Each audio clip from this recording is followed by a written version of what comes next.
Vote বর্জন ও সরকারকে অসহযোগিতার আহ্বান জানিয়ে 3 দিন সেনাবাহিনী প্রধান জেনারেল এস.এম. শফিউদ্দিন আহমেদ বলেছেন, একবিংশ শতাব্দীর চ্যালেঞ্জ মোকাবিলায় সেনাবাহিনীতে কর্মরত সকলকে প্রস্তুত থাকতে হবে। জাতিকে দ্বিধা বিভক্ত করে দিয়ে আপনি একটা তামাশার নির্বাচন করলে বাংলাদেশের জনগণ তো এই নির্বাচনকে প্রত্যাখ্যান করেছে। 7 তারিখের নির্বাচনে কোনোভাবে যে বা যারা প্রার্থী যারা এই ভোট বাস্তবায়নে সহযোগিতা করবেন, যারা এর সাথে প্রশাসনে সহযোগিতা করবেন এবং কি যারা ওখানে ভোট দিতে যাবে তারা প্রকৃতপক্ষে জনগণ বলতে শুরু করেছে তাদেরকে দেশদ্রোহী হিসেবে ঘোষণা দিয়ে জনগণ তাদেরকে। আসসালামু আলাইকুম সুপ্রিয় দর্শক ও আমার কলিজার ভাই ও বোনেরা, এই মুহূর্তে যারা ভিডিওটি ওপেন করেছেন তাদেরকে জানাই অসংখ্য ধন্যবাদ। দর্শক শ্রোতা, আপনারা ভিডিওর শুরুতেই অল্প কিছু ভিডিও অংশ দেখেছেন, সম্পূর্ণ ভিডিওটি রয়েছে আজকের এই ভিডিওতে। সুপ্রিয় দর্শক, বাংলাদেশের তামাশা নির্বাচন, বাংলাদেশের তামাশা নির্বাচন 7 জানুয়ারি তামাশা নির্বাচন বন্ধ করুন। এই তামাশা নির্বাচন বন্ধের কঠিন হুঁশিয়ারি দিয়েছেন সেনাবাহিনী। সুপ্রিয় দর্শক, আজকের ভিডিওটি অত্যন্ত গুরুত্বপূর্ণ হতে যাচ্ছে, কেউ স্কিপ করে যাবেন না। সম্পূর্ণ ভিডিওটি দেখার সবার প্রতি একটি অনুরোধ থাকবে। সুপ্রিয় দর্শক, আজকের ভিডিওতে সে সেনাবাহিনীর প্রধান কি বলেছেন সেই সম্পূর্ণ ভিডিওটি রয়েছে। এমনকি হেফাজতে ইসলামের নেতাবিন্দুরা যে সমস্ত মন্তব্য করেছেন, বাংলাদেশের নির্বাচন বয়কটের ডাক দিয়েছেন, এই বাংলাদেশের নির্বাচন জনগণ, পুলিশ প্রশাসন, এমনকি যে কেউ যারাই এই নির্বাচনে অংশগ্রহণ করবেন তারা হচ্ছেন বাংলাদেশের একজন মির্জাফর, তারা হচ্ছেন বাংলাদেশের বড় শত্রু। দর্শক শ্রোতা, রীতিমতো আজকের এই ভিডিওটি দেখলে এই কথাগুলো শুনলে অবাক হয়ে যাবেন, কেননা অত্যন্ত গুরুত্বপূর্ণ হতে যাচ্ছে আজকের এই ভিডিওটি। একে একে প্রমাণ সহকারে সমস্ত ভিডিও ফুটেজগুলো আজকে আপনাদের সাথে শেয়ার করব। আমরা সেই ভিডিওতে চলে যাব। সেই ভিডিওতে যাওয়ার আগে সবার প্রতি ছোট্ট একটি রিকোয়েস্ট থাকবে, আপনি যদি আমাদের এই চ্যানেলের নতুন ভিউয়ার্স হয়ে থাকেন, দয়া করে প্রতিদিন সবার আগে আপডেট নিউজগুলো পেতে আমাদের এই চ্যানেলটি সাবস্ক্রাইব করে রাখুন ও কষ্ট করে ভিডিওটি একটু শেয়ার করে দিন। একটি লাইক দিয়ে দেখতে থাকুন সম্পূর্ণ ভিডিওটি। আসসালামু আলাইকুম ওয়া রাহমাতুল্লাহি ওয়া বারাকাতুহু। সম্মানিত ভাই এবং বন্ধুগণ, আপনারা জানেন যে বর্তমানে এই ফ্যাসিস্ট সরকার ইতিমধ্যে এই প্রহসনের নির্বাচনকে একটি জনগণের উপরে চাপিয়ে দেওয়া নির্বাচন হিসাবে, গণধিকৃত নির্বাচন হিসাবে এটি প্রতিষ্ঠিত হয়ে গেছে। জনগণ এই নির্বাচনের তফসিলকে প্রত্যাখ্যান করে। জনগণ যখন অতিষ্ঠ হয়ে আছে দ্রব্যমূল্যের ঊর্ধ্বগতি নিয়ে, জনগণ যখন অতিষ্ঠ হয়ে আছে, উৎকণ্ঠিত হয়ে আছে যে ব্যাংকগুলোকে দেউলিয়া করে ফেলা হয়েছে, ইতিমধ্যে সরকারের পক্ষ থেকে জানিয়ে দেওয়া হচ্ছে অমুক ইসলামী ব্যাংক, অমুক ইসলামিক প্রতিষ্ঠানগুলো আর কোনো আর্থিক লেনদেন তারা করতে পারবে। রিজার্ভকে ইতিমধ্যে তলানিতে নিয়ে আসা হয়েছে। এই সরকার নিজেরা ঘোষণা করছে যে সামনে একটি দুর্ভিক্ষ আসছে। যখন জনগণকে সাথে নিয়ে এই দুর্ভিক্ষ উত্তরণের জন্য আমাদের সবাই মিলে কাজ করা দরকার, তখন এই সরকারি সমস্ত আর্থিক প্রতিষ্ঠানগুলোকে দেউলিয়া করার অংশ হিসাবে এই প্রহসনের নির্বাচনকে সামনে রেখে একটা তামাশা করার জন্য, শুধুমাত্র তাদের একজন ব্যক্তির ইচ্ছা পূরণ করার, অর্থ কেলেঙ্কারি শুধু নয়, টাকা বিদেশে পাচার শুধু নয়, এখন নির্বাচনের নামে এই ব্যাংকগুলো থেকে শত কোটি টাকা, হাজার কোটি টাকা এখান থেকে লুটপাট। আমরা দ্ব্যর্থহীন করে ঘোষণা করতে চাই, জনগণ দুর্বার গণ আন্দোলনের মাধ্যমে আপনাদের এই দুঃস্বপ্ন বাস্তবায়ন হতে দেবে না ইনশাআল্লাহ। সম্মানিত ভাই এবং বন্ধুগণ, বাংলাদেশ জামাত ইসলামী গণসংযোগ কর্মসূচি ঘোষণা কেন করেছে? কারণ দেশের মানুষ জানে, এদেশের মানুষের কাছে জামাত ইসলামী এই সংবাদ, এই মেসেজ পৌঁছাতে সক্ষম হয়েছে। আমাদের বাংলাদেশে 300 আসনের নির্বাচন হয়, কোটি ভোটার আমাদের আছে, কোটি ভোটার আছে, হাজার কেন্দ্র, সেন্টার, ভোট কেন্দ্র আমাদের আছে, কিন্তু এখন মানুষের মধ্যে প্রতিষ্ঠিত। সেদিন রাস্তা দিয়ে আসতে গিয়ে এক রিক্সাওয়ালা আমাকে বলতেছে যে ভাই আপনাকে আমি চিনি। তা আমি বললাম হ্যাঁ, তো বলেন। বলছে যে আপনাদের একটা কথা বলা উচিত। আমি বললাম কি বলতে হবে? বলে যে ভাই এদেশে তো 300 আসনে ভোট হয়, আর কোটি মানুষ একসময় ভোট দিত, হাজার সেন্টার থাকতো, এরপরে আমাদের হাজার প্রার্থী থাকতো। এখন 300 আসন আছে, হাজার ডামি প্রার্থী আছে, ডামি কিছু দল আছে, আর একটা কেন্দ্র এবং একজন ভোটার। আমি তার এই কথাটা শুনে কিছুক্ষণ আমি বিস্মিত থাকছি, আমি এই কথার জবাব দিতে পারছিলাম। দেশের দুইটা কথা, যে ভোট কেন্দ্র কয়টা? একটা, এবং ভোটারও একজন। একটা ভোট কেন্দ্রের মাধ্যমে একজন ভোটারই মূলত 300 আসনের প্রার্থী তিনি ইতিমধ্যে ঠিক করে ফেলেছেন। জনগণ যদি এটা তাদের রক্ত জীবন বাজি রেখে প্রতিহত করতে না পারে, 7 তারিখে শুধুমাত্র ওই এক ভোট কেন্দ্র এবং একজন ভোটারের মাধ্যমেই এটা শুধুমাত্র ঘোষণা করা হবে। ফলত আমরা দেশবাসীর কাছে উদাত্ত আহ্বান জানাতে চাই, এই 300 আসনের কোটি মানুষের ভোট ছিনতাই করে, কোটি মানুষের ভোটাধিকার হরণ করে একজন ব্যক্তির এক ভোট কেন্দ্রের নির্বাচন আগামী দিনে হতে দেওয়া হবে না ইনশাআল্লাহ। সেজন্য বাংলাদেশ জামাত ইসলামীর এই গণসংযোগ কর্মসূচির মূল লক্ষ্য হচ্ছে আমরা 3টি জায়গায় পৌঁছতে চাই। এক, সাধারণ ভোটারদের কাছে আমরা এই মেসেজ দিতে চাই, আপনার কিচ্ছু করতে হবে না। কিছু না করার মধ্য দিয়েও আপনি এই সরকারের জুলুম, নির্যাতন এবং ভোটাধিকার হরণের যে ষড়যন্ত্র, আপনি এটার প্রতিবাদ করতে পারেন ঘরে বসে। আশা করব 7 তারিখের সেই নির্বাচন বর্জনের অংশ হিসাবে এখন থেকে আমরা এই সরকারকে মেসেজ দিতে চাই যে আগামী 7 তারিখের কোনো নির্বাচন বাংলাদেশের তামাশা নির্বাচন আমরা হতে দেব না। যারা এই ভোট গ্রহণের সহযোগিতা করছেন, আমরা আশা করব তারা ইতিমধ্যে বুঝে গেছেন দেশপ্রেমিক যে কোনো একজন নাগরিক, দেশপ্রেমিক যে কোনো একজন সেবক এই বাংলাদেশে কোনো একজন ব্যক্তিও সরকারের কোনো একজন ব্যক্তির একটা ভোট কেন্দ্রের একজন ব্যক্তির ভোটে নির্বাচিত এই 300 আসনের প্রার্থীর নির্বাচনে কোনো ধরনের সহযোগিতা তারা করবে না ইনশাআল্লাহ। সেই আহ্বানও আমরা ভোটের সাথে সংশ্লিষ্ট ব্যক্তি যারা কর্মকর্তাবৃন্দ যারা থাকবেন, আমরা আশা করব এখন থেকে আপনারা বিভিন্নভাবে সরকারকে মেসেজ দেবেন আমরা আমাদের এই বাংলাদেশকে ভালোবাসি, এই বাংলাদেশের বিরুদ্ধে গিয়ে বাংলাদেশের বিরুদ্ধাচরণ করে এটা হতে দেওয়া হবে না। 3 নম্বর আমরা যে কথাটি বলে শেষ করতে চাই, সম্মানিত ভাইয়েরা, এখন জনগণ এটা বলতে শুরু করেছে 7 তারিখের নির্বাচনে কোনোভাবে যে বা যারা প্রার্থী হবে এই ভোট বাস্তবায়নে সহযোগিতা করবেন, যারা এর সাথে প্রশাসনের সহযোগিতা করবেন এবং কি যারা ওখানে ভোট দিতে যাবে, প্রকৃতপক্ষে জনগণ বলতে শুরু করেছে তাদেরকে দেশদ্রোহী হিসেবে ঘোষণা দিয়ে জনগণ তাদেরকে প্রত্যাখ্যান। সুতরাং সেরকম একটা অশুভ পরিণতি থেকে আমাকে বাঁচাতে, আপনাকে বাঁচাতে, জনগণের রোষানল থেকে আপনাকে সুরক্ষিত রাখতে আমি মনে করি যে আগামী দিনের 7 তারিখের যে প্রহসনের নির্বাচন, এটার জন্য আমাদের ব্যাপকভাবে প্রত্যেকের সাথে সম্পৃক্ত হয়ে থেকে বিরত থাকার জন্য আমাদের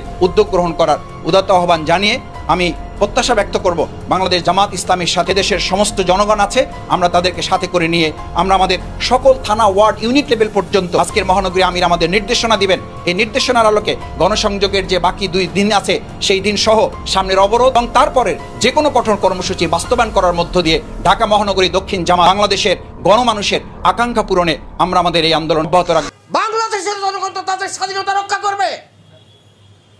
দুইবার করে যে এই দেশ স্বাধীন হয়েছে, সেই দেশের স্বাধীনতা আপনি বুলন্ডিত করে দিবেন। Simple, impossible. আপনার পরবর্তী প্রজন্ম লড়াই করবে, যুদ্ধ করবে, মারা যাবে, খুন হবে, খুন করবে। এ জায়গায় আপনারা কেন জাতিকে আগিয়ে দিচ্ছেন? আপনার ভবিষ্যৎ কি? 18 কোটি মানুষের ভবিষ্যৎ কি? বাংলাদেশের ভবিষ্যৎ কি? সারা পৃথিবী আজকে বাংলাদেশকে তাদের দৃষ্টিতে দেখছে। এটা কি নির্বাচন? এই জাতির সাথে এত বড় প্রতারণা করে, জাতির অর্থ সম্পদ লুণ্ঠন করে দিয়ে, জাতিকে দ্বিধা বিভক্ত করে দিয়ে আপনি একটা তামাশার নির্বাচন করলে বাংলাদেশের জনগণ তো এই নির্বাচনকে প্রত্যাখ্যান করেছে। খুব ক্রেজি একজন অধ্যাপক সলিমুল্লাহ, তিনি বলেছিল আগে জমিদারের ছেলেরা রাজনীতি করে ভিক্ষুক হয়ে যেত, এখন ভিক্ষুক ছেলেরা রাজনীতি করে 1000 কোটি টাকার মালিক হয়ে যাচ্ছে। বাংলাদেশের নির্বাচন নিয়ে 2008-এর নির্বাচন সম্পর্কে হিলারি ক্লিন্টন কি বলেছিল জাতি জানে না? 2014 নির্বাচনে 154 জনকে একদম ভোটেই যেতে হবে না, কীভাবে নির্বাচিত হল জাতি জানে না, বিশ্ব জানে না। 2018 30 ডিসেম্বর ভোট হওয়ার কথা ছিল, 29 রাত্রে ভোট কীভাবে হচ্ছে সারা পৃথিবী জাতি জানে না। আজকে 2024-এ একই অবস্থায় আপনাদেরকে পা দিতে হচ্ছে, আপনাদেরকে যেতে হচ্ছে। মুসলিম লীগ নিবন্ধিত রাজনৈতিক দল, মুসলিম লীগকে নির্বাচনে আনার চেষ্টা কম করা হয় নাই, যথেষ্ট চেষ্টা করা হয়েছিল। মুসলিম লীগের ক্ষুদ্র নেতৃবৃন্দ যারা আমার ডাইরেভাবে বসে আছে তাদেরকে স্টিম রোলারের মধ্যে পিষে ফেলার চেষ্টা করা হয়েছে। আলহামদুলিল্লাহ, আল্লাহর 1000 কোটি শুকর যে আল্লাহ সেই জায়গা থেকে আমাদেরকে মুক্ত রাখতে পারার জন্য আমরা আল্লাহ শুকরিয়া আদায় করি। এটা আমরা জমির আলীর আদর্শ থেকে আমরা এই আদর্শগুলো, জমির আলী মানে মুসলিম লীগের ইতিহাস, আমরা মুসলিম লীগের পক্ষ থেকে জমির আলী স্মৃতি সংসদের এই সময় স্মরণ করে দিতে চাই। এই ইতিহাস ভুলে গেলে হবে না। জাতিকে এই যে ধ্বংসের মুখে আপনারা ঠেলে দিচ্ছেন, জাতিকে যে আপনারা মানে পুরো স্বাধীনতাকে যে আপনারা বিপন্ন করে দিচ্ছেন, এই জায়গা থেকে এখনও ফিরে আসার সময় আছে। এখনও সর্বশেষ সময় আপনারা ফিরে আসেন। সমস্ত জাতিকে ঐক্যবদ্ধ করে যারা নির্বাচন করবে সকল স্টেক হোল্ডারদেরকে ঐক্যবদ্ধ করে ডেকে বসে কথা বলে আপনারা একটি সুন্দর নির্বাচন দেন। সেই নির্বাচনে আপনারা জিততে পারেন, আরেকজন জিততে পারে, আরেকজন জিততে পারে। যেই রেজাল্ট জনগণ থেকে ফিরে আসবে সেটাই হবে নির্বাচন, সেটাই হবে সরকার। এই অবস্থায় আমরা আহ্বান জানাবো জমির আলী সাহেবের এই 19তম মৃত্যুবার্ষিকীতে যে এখনও সময় আছে, এখনও সময় আছে, এখনও সময় আছে। আরও 10 দিন, 12 দিন, 15 দিন সময় আছে। এর মধ্যে একটা সিদ্ধান্ত করে সমগ্র জাতিকে ঐক্যবদ্ধ করে বাংলাদেশের স্বাধীনতা সার্বভৌমত্ব রক্ষা করার জন্য একটি ব্যবস্থা নিন, না হলে আপনার স্বাধীনতা দুর্বল হবে। কেন বাংলাদেশকে আপনারা বিদেশিদের হাতের ক্রিয়ানাকে বানিয়ে দিয়েছেন? কেন আপনারা বিনা ভোটে নির্বাচন করতে গেছেন? কেন আপনারা একটি নিরপেক্ষ নির্বাচন দিতে ভয় পাচ্ছেন? কাজেই এই জাতিকে মুক্ত করতে হলে এই জাতিকে মাত্র অর্থনীতির অবস্থা অন্ধকারের দিকে চলে যাচ্ছে, অসম্ভব অন্ধকারের দিকে চলে যাচ্ছে। গত বছরের ডিসেম্বরে একটা কথা বলি আপনাকে, আমাদের স্মরণশক্তি ডাল হয়ে যায় নাই, মাটির সাথে মিশে যায় নাই। গত বছরের ডিসেম্বরে প্রতি কেজি আলুর মূল্য ছিল 25 টাকা। এই সময় গত বছরের ডিসেম্বরের এই সময় 1 কেজি গোল আলুর মূল্য ছিল 25 টাকা। আজকে সকালবেলায় দেখলাম 1 কেজি আলুর মূল্য 90 টাকা। এই কেন এমন হবে? কেন এই দর হবে? জমিনে একটি ফল আপনি গোটা ফেললে মুখ থেকে সেখান থেকে ফল হচ্ছে, ফসল হচ্ছে, কিন্তু আপনারা পাচ্ছেন না এগুলো রক্ষা করতে। এই অবস্থা থেকে জাতিকে মুক্ত করার জন্য সকলকে ঐক্যবদ্ধ হতে হবে। নতুন করে আবার তফসিল ঘোষণার দাবি জানাচ্ছি আমরা, এবং আমরা আহ্বান জানাচ্ছি মুসলিম লীগকে দুর্বল যারা ভাবেন বা দুর্বল যারা করে রেখেছেন তাদের সংশোধনের জন্য বলছি। আমরা মরে যাব, আমার বয়স 79 বছর, আমরা মরে যাব। জমিরালটা বলে গেছে জাতির এই অবস্থা হবে। আমরা বলেছিলাম যে এই জাতিকে পুতুল হিসাবে ব্যবহার করা হবে, এটার অর্থনীতি, সমাজনীতি, রাজনীতি নিয়ন্ত্রণ করা হবে। সেটা হচ্ছে। আজকে তরকারিওয়ালা, কচুওয়ালা, মুসিওয়ালা, যাকে জিজ্ঞাসা করবেন আমাদের দেশ কীভাবে, কারা, কোথা থেকে শাসন হচ্ছে। আজকে অনেক সংবাদপত্রগুলি আপনারা দেখতে পাবেন, পত্রিকা প্রকাশ পাচ্ছে, ভোট হবে বাংলাদেশে, ফয়সালা হবে দিল্লিতে, ভোট হবে বাংলাদেশে, ফয়সালা হবে ওয়াশিংটনে, ভোট হবে বাংলাদেশে, ফয়সালা হবে ইউরোপ ইউনিয়নে। যদি পোশাক শিল্প বন্ধ হয়ে যায়, সমূহ সম্ভাবনা দেখা দিয়েছে। আতঙ্কের কথা বলা হচ্ছে। আমরা জানি না, আমরা চাই না যে আমাদের এই দেশের উপর কোনো নিষেধাজ্ঞা আসুক। যদি কোনো কারণে চলে আসে তার দায়িত্ব কাকে নিতে হবে এটা তারা জানে। যারা রাষ্ট্র ক্ষমতায় টিকে আছে, বসে আছে, তাদেরকে এই দায়িত্ব বহন করতে হবে। না খেয়ে মানুষ মারা যেতে পারে। দুর্ভিক্ষের কথা বলা হচ্ছে, ৭৪-এর দুর্ভিক্ষ আমাদের হাতের উপর হয়েছে। এই সকল জায়গা থেকে উত্তরণের জন্য জাতিকে ঐক্যবদ্ধ হতে হবে। মুসলিম লীগকে দুর্বল ভাবলে হবে না। মুসলিম লীগকে দুর্বল করলেও জাতির নিশানা এবং ঠিকানা ঠিক থাকবে না। আমি মরহুম জমিরাল সাহেবের বিদেশী যাত্রার আবারও মাগফিরাত কামনা করি। আপনাদের সকলকে সহযোগিতা জানাই। নাজিম ভাই সহ আপনারা অনেক দলের নেতারা আছেন, আপনাদেরকে আহ্বান করি, মুসলিম লীগকে হিংসা করলে আপনাদের জাতি বাঁচবে না। মুসলিম লীগকে ধ্বংস করে দিলে আপনার সীমানা চিনবে না। কারণ সীমানা কোথায় মুসলিম লীগ জানে আপনারা জানেন না। এবং মুসলিম লীগ আপনার স্বাধীনতাকে যারা বিপন্ন করে দিচ্ছে, দুর্বল করে দিচ্ছে, তাদের সাথে 41 বছর খেলাধুলা করে তাদের ইচ্ছার বিরুদ্ধে এই দেশ আমরা তৈরি করেছিলাম 47 সালে। সেটাই আজ স্বাধীন সার্বভৌম বাংলাদেশ। আমি অত্যন্ত বিনয়ের সঙ্গে আপনাদেরকে বলবো, আমরা যত দুর্বলে হই, আমাদের আদর্শ দুর্বল হয় নাই, আমাদেরকে দুর্বল ভাবারও কোনো কারণ নেই। আমরা আপনাদের সকলের সহযোগিতা চাই। জাতিকে একটি ঐক্যবদ্ধ জায়গায় পৌঁছে নিয়ে আসার জন্য আমাদের উদাত্ত আহ্বান থাকবে। দর্শক শ্রোতা ও আমার কলিজার ভাই ও বোনেরা, আপনারা সেই মন্তব্যগুলো শুনতে পারলেন। সেই মন্তব্যগুলো শোনার পর যদি আপনার মনে কোনো প্রশ্ন থাকে অবশ্যই কমেন্টসে জানিয়ে দিবেন। দয়া করে ভিডিওটি শেয়ার করে দিবেন। সবাই ভালো থাকুন, সুস্থ থাকুন।